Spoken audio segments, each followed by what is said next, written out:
Sebanyak 167 pemain dan ofisial peserta Liga 4 Sumatera Selatan 2026 mendapat jaminan perlindungan keselamatan kerja dari PSSI Sumsel bersama dengan BPJS. Program ini memberikan perlindungan jika terjadi cedera saat pertandingan termasuk perawatan di rumah sakit.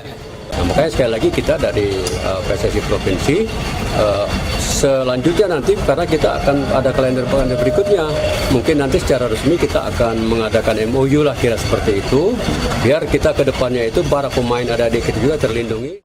Ini olahraga dengan kontak fisik, jadi sewaktu-waktu bisa ada insiden, benturan, ataupun kecelakaan di dalam lapangan ataupun yang lain-lain. Dan saya bersyukur ada jaminan ini. Jaminan keselamatan kerja ini menjadi yang pertama kali diterapkan PSSI Sumsel dan akan diberlakukan pada kompetisi resmi lainnya.